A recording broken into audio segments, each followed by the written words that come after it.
today so that we understand the gravity of the points that you're making. Because I have with me the order paper for the 33rd sitting of the 3rd meeting of Parliament, and today is of course Wednesday the 6th of January.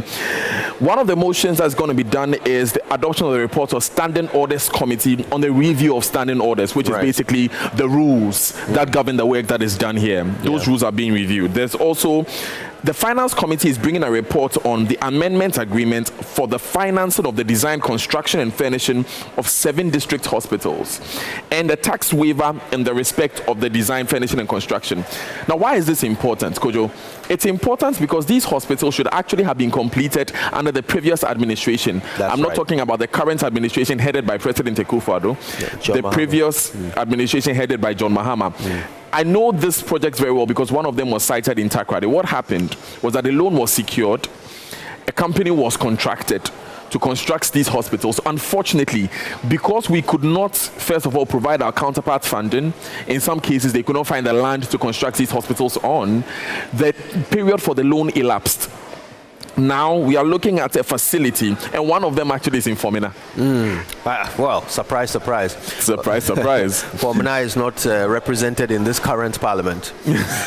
No, the seat is vacant. Yes, absolutely. So, yeah. Interesting. So so you have those key issues. We heard that being discussed a few minutes ago when the chair of the Finance Committee, outgoing member of Parliament, Marcus Ibeyabua, brought up the details of that, and that's when he mentioned that it's actually this project. And we have the big one: adoption of the report of the Committee of the Whole on the report of the Presidential Committee on Emoluments for Article 71 office holders in respect of the executive. Right. So Parliament determines the emoluments for the executive. Another area of controversy, if you ask me. Of course, we know that Parliament has sort of, threatened to use it as a bargaining chip. If they don't get what they want by way of emoluments from the executive, they intend to punish them here. Actually, they have made it clear that this morning I spoke to Ras Mubarak, member of Parliament for Kungu, and the outgoing Deputy Majority Whip, Matthew Nyendam, who said that, look, they will not approve the presidential emoluments if it's not moved from 10% increments in salary to 11.4%. There you go. So yes, they are holding the executive hostage on this matter, and it just brings up the whole fascinating conversation about these emoluments. Okay, now the Article 71 emoluments are also collected by certain members of the executive, like NCC chair, appeals court and Supreme Court justices, and we also have Shraj, the commissioners of Shraj. And a number of other categories there. Absolutely. So you have to ask yourself, if we as a nation have decided that members of Parliament don't have tenure of office, and so they require this payment, every 4 years, even if they are going to be in Parliament for 20 years. If we've decided that this is what we want to do for our members of Parliament, what is the logic behind doing the same thing every 4 years for the officials you mentioned? Okay, so here's where it gets tricky, Kojo. What happens with the members of Parliament is that when you are voted in power, so for instance, for people like Echo Vincent, Francis Xavier Sosu, who are coming to power, who are coming to become MPs tomorrow for the first time, they will be receiving the salaries that have been decided by this Parliament, that this Parliament should have been receiving for the past 4 years. If the information we have is anything to go by, that will be about 23,000 Ghana cedis a month. They will receive 23,000 Ghana cedis with no increment for 4 years. At the end of the 4 years, they will then have an increment of their salary for the 8th Parliament in 2024. Then government will pay them their back pay for 4 years. As they are going to pay back pay for those who are currently in Parliament. Now, most of whom will be coming back.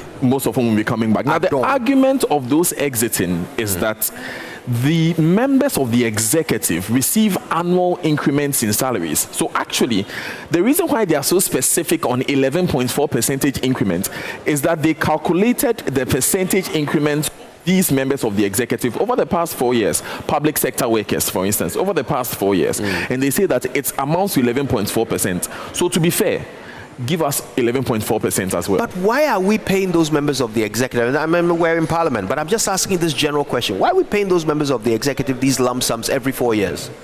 the members of the executive? Yes. It's a very good question to ask. Why? I wonder why we've decided that these people should be paid these amounts every 4 years, and Parliament gets the opportunity to use that to somehow bargain for their own increments. It's a strange system. It's a salary increments for both ways. Absolutely. So that's what they are trying to say. Absolutely. And that argument that members of Parliament don't have tenure of office, but of course you don't. It's not a job that has ever been advertised as full-time. It's not a career that you will sit in for 40 years. It's not. It has never been advertised that way. It's always at the instance of the Ghanaian people who vote Absolutely. for them. It ought to be known before you even put yourself up for election that you are not coming into a job for which you are going to, expect to work for a lifetime. You ought not be paid as such either, so that it would attract only those who are willing to do the job without taking home these large amounts. This is the exact argument that I put to Matthew Nyendam and Rasmus Brack this morning. The response I got from them was, look, we know we are all public servants. We have not come to necessarily enrich ourselves, but it's just an argument of equity. That if high court judges don't take car loans, they are given cars by government. Ministers are given security officials to guard them, and there are a number of other benefits which are accrued to officials of the same rank as they in the executive and the judiciary, which don't accrue to them. So they feel that as for their emoluments, at least they should be given the same percentage increment. So why are they not arguing for cars to be given to their office? So if you are the member of Parliament for Fomena, why don't you argue for a vehicle to be made available to the Fomena seat, so that whomever takes up that seat can use it? Why not make that argument? Rather, you're making an argument to be paid as if you have a lifetime job, when you knew from their own testimony, they knew going in that it's not a lifetime job. So why are they arguing for that? And why are they claiming to be equal to positions that can be held for an entire career? Why are they claiming that being an MP is equal to that? It's equal in rank, but in spirit it's not. And I don't think there's any ambiguity as to whether or not an MP is the same as a High Court judge, or an MP is the same as a Supreme Court judge. Absolutely. Which for the life of me is the apex of the judiciary. Exactly. So it will be like comparing a backbencher, for want of correction, it will be for like comparing a backbencher maybe to a Supreme Court justice, when you have High Court judges who can be your backbenchers, and you have Majority Leader, Minority Leader, First and Deputy Speaker of Parliament who will be like your Supreme Court justices. There's that hierarchy that exists. We ought not even draw these equivalents. Look, people come from all walks of life to become MPs. People who have been farmers their entire lives, but suddenly have become community leaders behind whom cities and towns have gathered, for which reason they've chosen them to represent them in Parliament. You come from such a background, and yet as soon as you arrive, you have to understand you are there to do a job that is completely different from what a Supreme Court judge is doing, or what some Director General of what is it, NCCA, the chairperson of NCCE is. You have to understand that there is a fundamental difference between your purpose and theirs. So seeking to draw a certain equivalent when it comes to your remuneration, it's baffling to me. But anyway, we've accepted some of these things. Exactly. And they go on. I don't think this conversation will change it. No. Much as I am glad at least we're continuing to talk about it, because if something can be changed for the better, it should. Definitely. So if you are watching us, we are coming to you live from the foyer of Parliament. This is your election headquarters. This is Dissolution Day. Today, the 7th Parliament of the 4th Republic ceases to exist. One of the last things that every Parliament does, and we always have this discussion in the dynamics of Parliament, one of the last things that every Parliament does is they decide how much they are going to be paid, or they should have been paid for the past 4 years. The difference between that new amount and what they have been paid already is paid to them as back pay, and then they receive some end of service benefits or ex gratia, which this year has been decided will be 4 months out of every single year. So that will be 16 months rent, paid to them block. My name is Daniel Dazi. I'm here in the foyer with Kojo Yankson, and we will be soon joined by some of the members of Parliament who are in the chamber currently busy doing the business of Parliament. And I want to quickly go through what else Parliament will be discussing today so that we have a clear picture of exactly what is going on. The Finance Minister is here. Ken Ofori-Atta is here. He is not a member of Parliament, but he's here because the Securities Industries Amendment Bill is being considered. Actually, the consideration stage has been passed, has elapsed. So we are doing the third reading of the Securities Industry Amendment. The second and third readings. Yes, the second reading has been done. Oh, it's been done. Yes, then the consideration was done. So it's now time for the third reading. I heard the Finance Minister say, if I heard him correctly, he said that normally 24 hours should have elapsed between the second and the third reading, between the second consideration and the third reading. But for obvious reasons, he is moving that it's done today. And so we just heard a lady reading the bill, literally. So we are waiting. Now, I don't want us to attempt to overlook what is happening currently in the throes of excitement of maybe what might happen tonight or what might happen tomorrow. Because this is what Parliament really is about, Kojo. Parliament is not about selection of speakers. Parliament is about deciding on the laws that's govern companies like Men's Gold, because that's what the Securities Industries Bill is. The Securities Industries Bill is that law that governs what the Securities Exchange Commission must do. Next time there's an Enron scandal in Ghana, Touchwood. Next time there's an R5 or Piram in Ghana, or what's the other one that's happening in the John Mahama era? Well, the tilapia or DKM. DKM. Yeah, there was a tilapia one. There was a tilapia one, and then there was a DKM. There was onward investments. So what is happening currently is so crucial that every Ghanaian is interested, because the next time that your funds are locked up in a financial institution, this is the law that they will be quoting to you. I'm painting this picture, Kojo, because we are in a period of Parliament which is known across the world as the lame duck period. You are not really supposed to be doing anything serious in this period. However, the NPP is transitioning from a period where they have a yawning majority, largest in the Fourth Republic, of 63 seats, to what will be the slimmest in the Fourth Republic of no seats at all. But with the help of their friend from Fomena, they can form a majority caucus. So how, if you were majority leader, if you were a key member of the NPP, what would you want to do with your majority before it elapses at midnight? Do you know, I can tell you the one thing I wouldn't have wanted to do with my majority, and that is be absent. And that's what you can see when you look into that chamber right now. Members of Parliament are absent. Now, Daniel, my father is a marine biologist.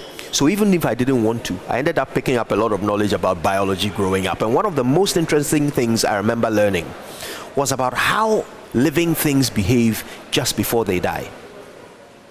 Just before a living thing dies, it seeks to achieve its maximum potential. It's just a survival thing. So every cell in your being wants to live its hardest before it dies. When your body knows you're about to die, you've been stabbed or whatever, the human being acts in the same way. Your hairs actually stand on end, as if they are trying to grow. Your eyesight becomes sharper. If you're a male, forgive me, I know it's afternoon, but your organ becomes taut. You are looking for an opportunity to reproduce before you die. Every aspect of your body is at its zenith in those last moments before you die. That's fascinating, Kojo. Clearly, Parliament is not a living thing. That's unfair. Because in its dying embers, we are not seeing it operating at its zenith. No. We are actually seeing it operating the way it does most days, at its most lax. Yet laws are being passed. So it would appear that somehow, even with the smallest number of representatives, the job still gets done. Makes you wonder why we need so many. Especially when it is basically the same group of people, the political class, which decides how many member of parliaments we would need anyway. So it's a very key point. Now, I brought in the element of what is changing from the 7th to the 8th parliament because, frankly, if I was leader of the NPP, I would look at passing the most controversial bills, which I know would be opposed the most by the opposition. Because this is the time I have the numbers to do so. Tomorrow I won't. The problem is that the majority in Parliament today, I mean until midnight, will still be the party that formed government. So you can see a certain desire not to rock the boat for the executive or for the, for the operation of government. So the most controversial bills might not necessarily be the same as the bills that the next government will require in order for their lives to be easiest. For example, well, anyway, we know that one was shelved a bit earlier, about a week ago, the public universities bill. It might not make life easiest for the executive to have that bill passed with the current, sentiment. If they were to push that or force that through Parliament, for example, before it died, you might create a problem for the government in the future. So there might be a list of such dream bills, but they might have gone through them and discovered that not every single one of them might help.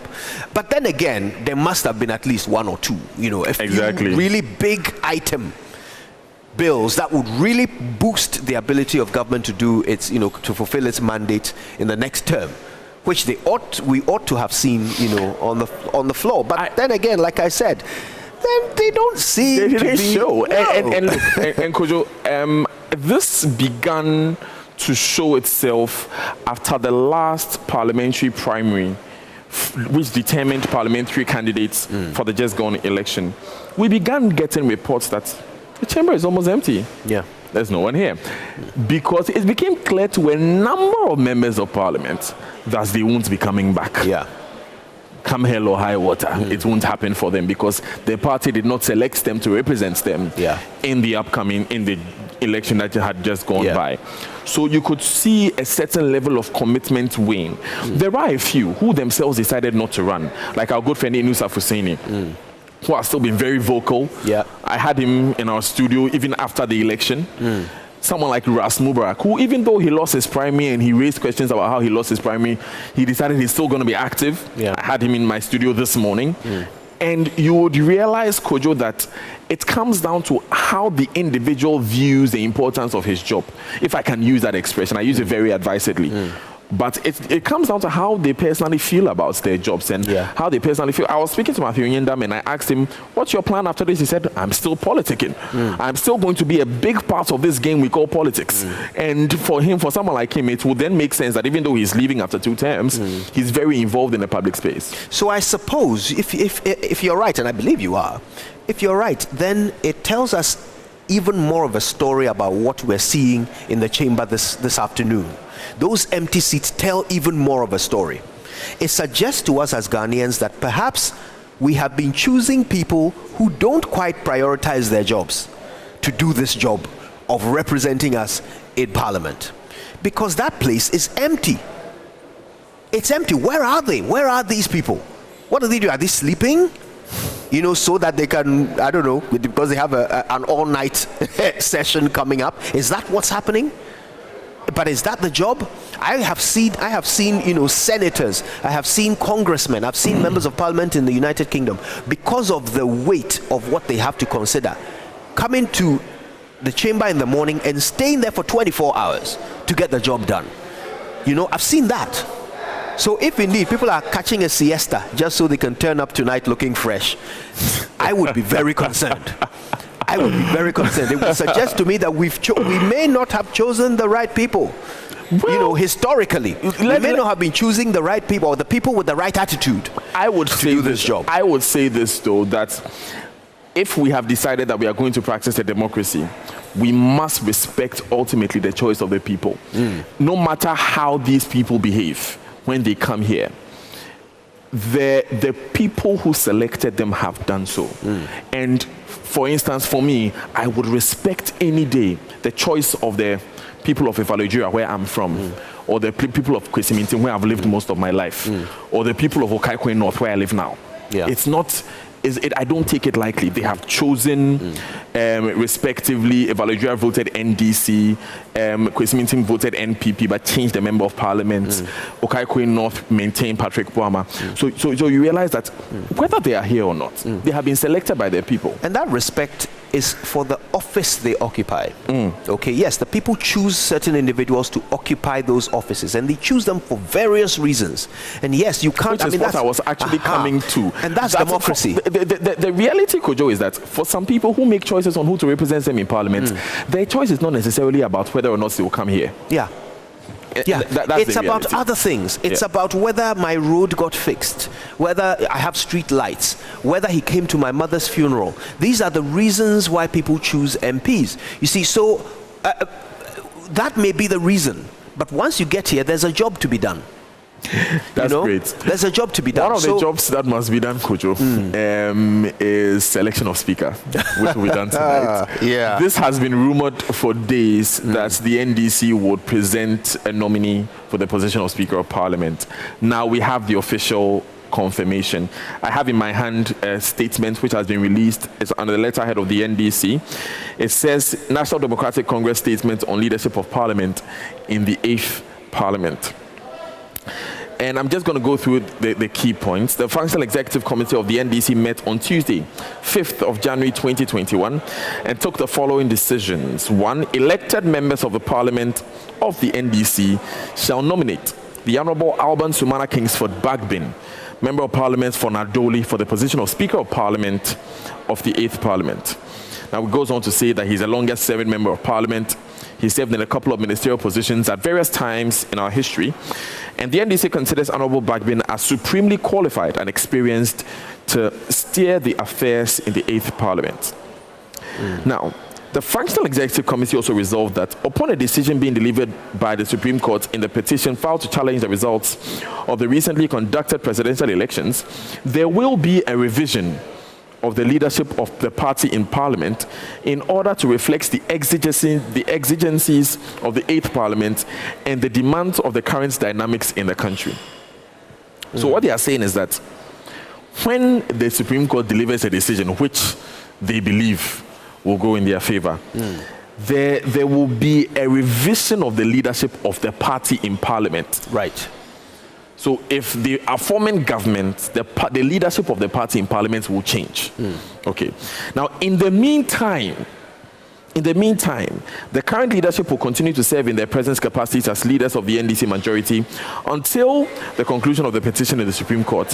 For the avoidance of doubts, the following are the leaders of the NDC in the 8th Parliament, and they refer to themselves as the majority. That's right. So that's an interesting observation. Harun Idrisu will move from minority leader to majority leader. James Klusha-Veji, deputy majority leader.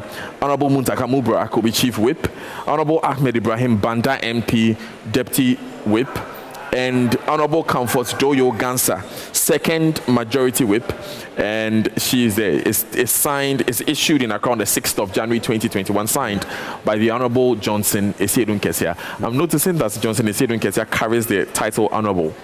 Yes. I don't know if it's because he's a former member of parliament or because he's a general secretary who sometimes attends cabinet meetings, but it's Honorable Johnson Esiedun Kesia. It's because Ghanaians like to blow smoke up the backsides of people. We can't help it. No, it's true. It's true. We put so much stock in titles. Okay, but that was just another conversation for another day. For another day. Yeah. So the NDC has said 3 key things in this statement. The first, obviously, is that Alban Bagbin is their nominee for Speaker. The second is that the current leadership of the side of Parliament is interim until the election petition results or the election petition verdict is read, which they, of course, believe will go their way. The third thing is that they expect to be the majority. Indeed, interesting. So I don't know. I mean, the first thing has been the focus of conversations since yesterday when we first heard of this decision to put Alban Bagbin forward, and there's the NPP has pointed to this as some sort of symbol of bad faith because they had been having conversations between the leadership of the two sides of the House about who to put forward as Speaker. Now, we are made to believe that there was an agreement. which the NDC seems to be going against by putting forward Alban Bagbin. Now, for me, the question is, what was the basis for that agreement? Why did the two parties agree that one of them should put forward the Speaker? It's not like one party had more MPs than the other. So I'm wondering why they made that agreement. But the NPP says they did, and I haven't heard a denial from the NDC. The second thing I wonder about is the reaction that the NPP, or the threat that the NPP made, if you will, that if the NDC goes against their word, this is what we'll do. And the threat was that they would make sure that the two deputies, neither of them is NDC. But that threat was made before the NDC announced Bagbin, or before we heard that the NDC was planning to put Bagbin forward. So that means that there was something about that agreement they had which wasn't holding firm. Otherwise, there wouldn't have been a need for that threat. Okay, but let's just put that to one side. It might become relevant later in the day. But the point here is this: if the NPP end up with the Speaker, and they have the numbers to do it, if they end up with the Speaker, and the two deputy speakers are both chosen by the NPP, thereby providing the NPP with complete control of leadership of Parliament, that is a direct violation of the spirit of the law that says that the two deputies cannot come from the same party. The spirit of it is that there must be some stakeholder engagement when it comes to leadership of Parliament.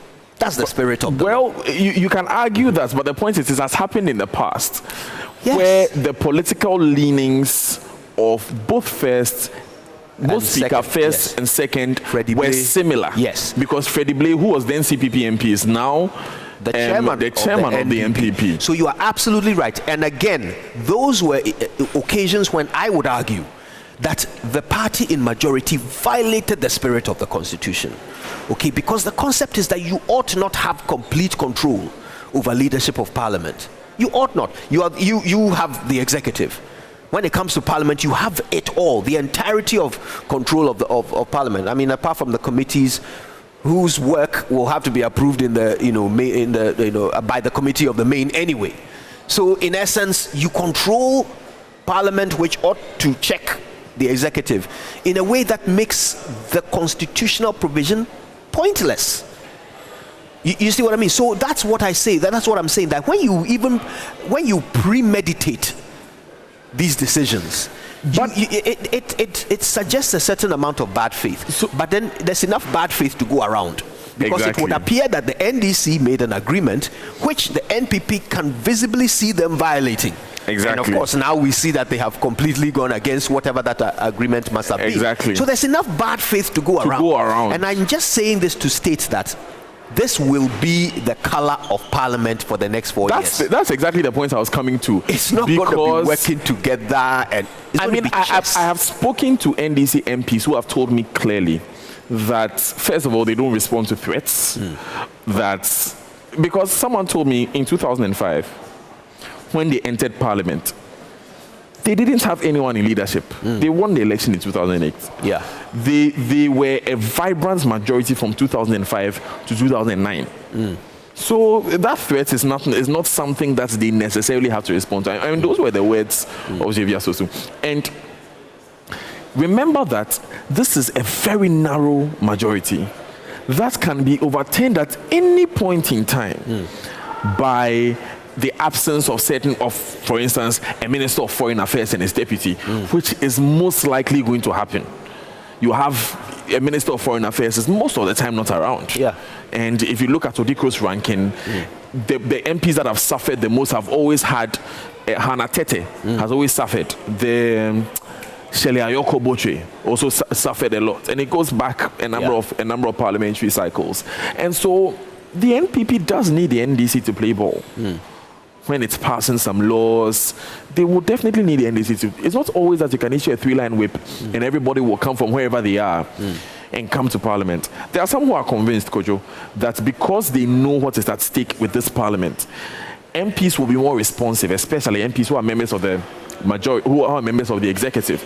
Because again, Matthew Nyendam, he was a whip. Yeah. So he was telling me how difficult his work was because everyone assumed that we have a 63 seats majority. Yeah. So if I don't go, someone else will. Yeah. This time round is a 1-seat majority if they form the majority caucus together with the independence candidate. Yeah. So it is necessary that every single one of them is present because you can be assured that the minority will be present if they want to push the advantage of their numbers. Yeah. And so in that manner, I don't think it's in anyone's interest if they are going to start off with the slightest hint of bad faith.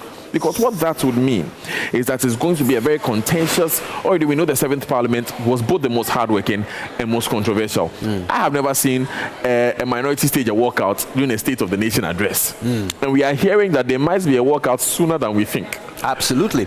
You know, and that brings me to the point I'm trying to make about how we are perhaps, we're being naive if we imagine that they are going to play nice. I genuinely don't think they are going to play nice. I think there's going to be a lot of chess playing. There's going to be a lot of manipulation. You're suddenly going to hear that the Speaker of Parliament is traveling out of the country and he's traveling with maybe a delegation of 4 minority MPs and 2 majority MPs. They're going to be out of the country during the time of a crucial vote. The first Deputy Speaker is going to take the seat. He will not be able to vote, and suddenly it's going to change the dynamic of the whole thing. There's going to be a lot of that. Exactly. You know, so that even if both whips manage to bring everybody to the floor, somebody is still going to lose. But I'll tell you why. I'll tell you one incident that happened with this Parliament, even in the 63 seats majority, that would make it look like the NPP would need to have people that supports them in all 3 positions. There was a particular bill that was being passed that Muntaka got up quickly, looked in the House, and he realized that the minority had the majority. So he immediately called for a vote. When it is said that when Reverend Professor Michael Kwe noticed that, he immediately adjourned the vote. And then a 3-line whip was issued to make sure that the majority indeed has a majority. Now imagine if that was the case, and the second Deputy Speaker of Parliament, being a member of the NDC, is the one sitting in the chair. He sits down, he realizes that his side of the House has the majority, immediately calls for the bill. The bill is passed, it can't be amended. Absolutely. Not immediately, at least. No. So you see, that's what I mean. The chess is going to be the game, not friendship. You know, I mean, has it ever been? Well, we know that Parliament, and we've been educated on this so often, that Parliament, 80% of the time, they work together. But those are not the times that matter. It's the 20%, the controversial moments. The Pareto principle of life actually shows that 20% of what you spend your time on is actually responsible for 80% of your income. So it actually applies here. That the 20%, that is actually 80% of the value. Absolutely. So perhaps Parliament is a living thing after all. but I never doubted it. But you know, that's what the reality is going to be. We will not notice when they work together. We won't notice. No. That will be matter of course, 4 days out of 5. But then there will be that time when everything is riding on it, and that's when they will play each other, and some of these things will be planned weeks, months in advance. Okay, we're going to find out which of the 2 parties is the better game player.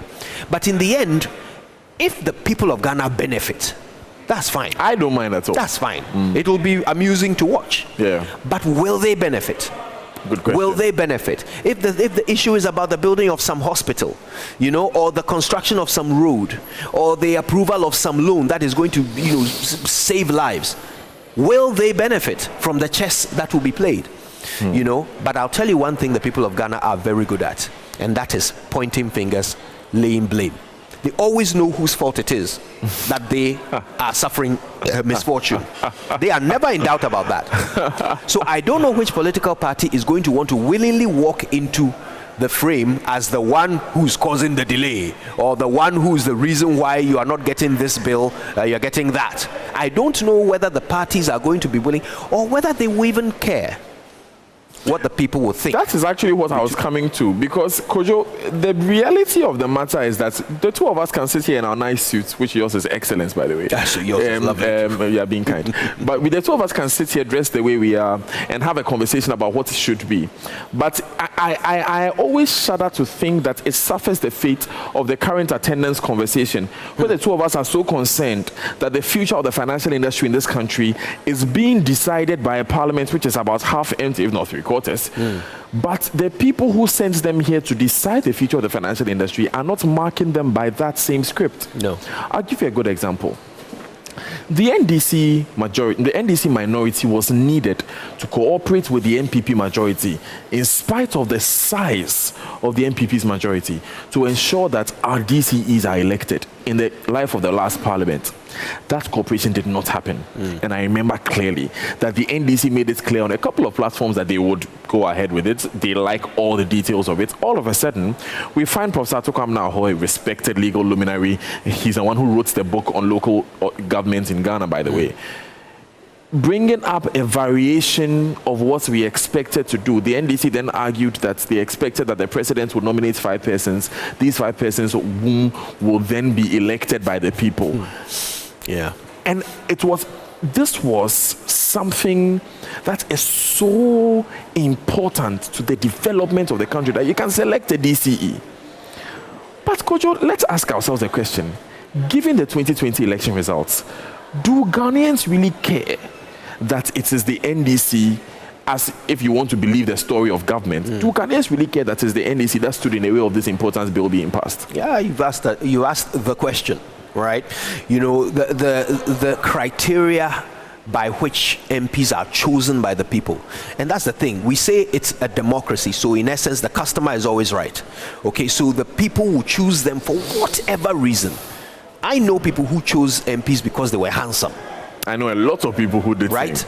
Okay, but that's her reason for making her choice, and democracy says she's right. Okay, so handsome man turns up and doesn't do the job, or doesn't even turn up. Okay, you're right. We can sit here and you know, deliberate as long as we want on the fact that the person has a job to do and is not doing it, but the voter is happy. Okay, Kojo, you know what? We need to continue this conversation. It's a very important one, but we have some breaking news which just came through.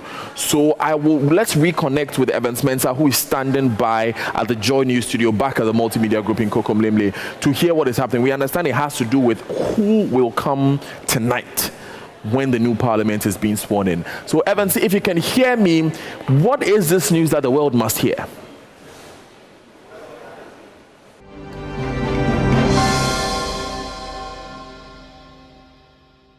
Well, definitely, Daniel. It's a big breaking news story we are getting out of the central region right now, and I know there's a lot in Parliament that what we're about to break will affect.